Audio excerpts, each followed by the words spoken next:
Welcome to the Mitcham History Notes YouTube channel. Today's video concerns the life of Sir Isaac H. Wilson, and this is a presentation based on a newspaper article in 1944, Death of a Benefactor of Mitcham, regarded wealth as an obligation. That was in the Mitcham News Mercury, 22nd of September 1944.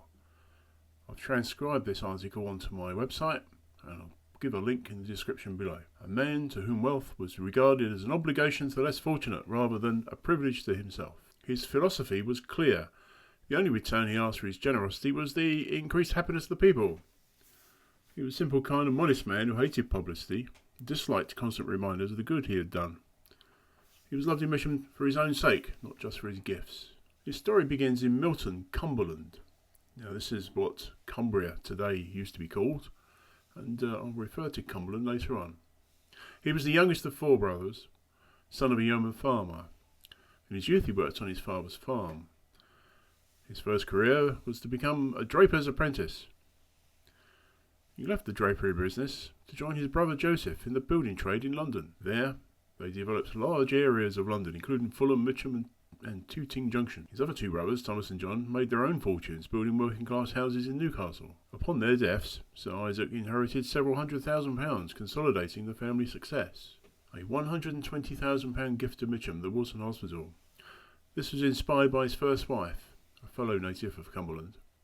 The foundation stone was laid by the Princess Mary, and the sketch shows from a clip from the newspaper of 7th of November 1928, where she's inspecting the Guard of Honour at the opening of the Wilson Cottage Hospital, Mitcham.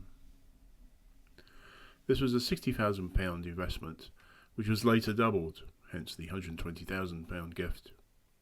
He also assured its future by conveying property valued at £45,000 to trustees, and also gave a home for the nurses.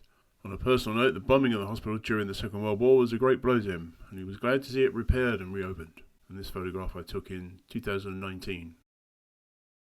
He recreated his native village for the elderly, the Mitcham Garden Village project. This photograph is a tuck postcard from the 1950s. The idea was a direct replica of his native village of Milton in Cumberland.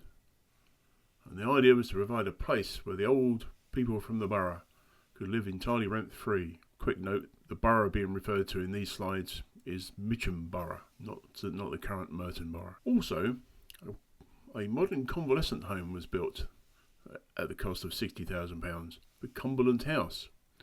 And again, the name Cumberland House derives from the county he came from, although today the county is called Cumbria, as I mentioned earlier. I don't have a photograph of this original building, it was demolished.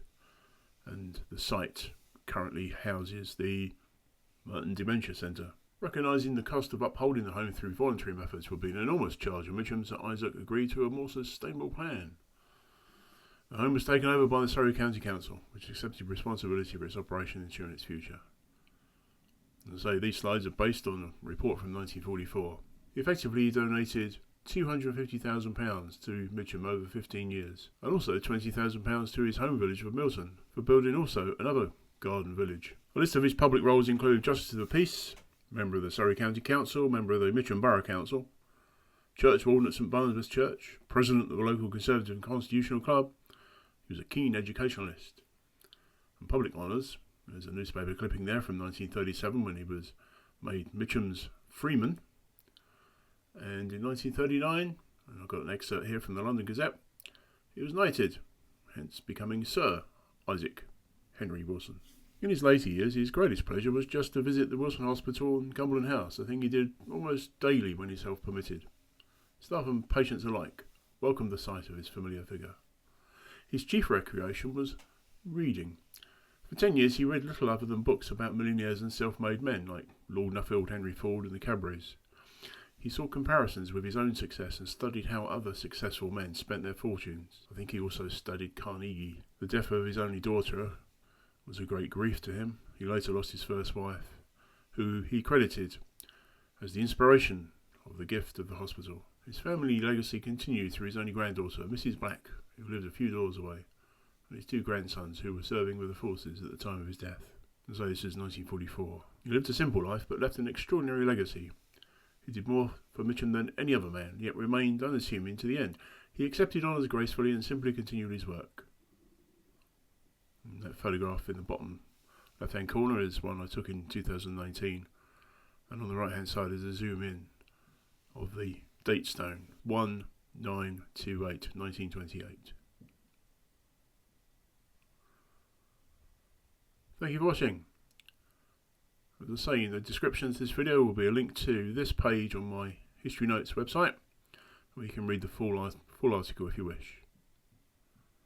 Press the like button if you can, if you wish. Subscribe if you haven't already done so. Bye for now.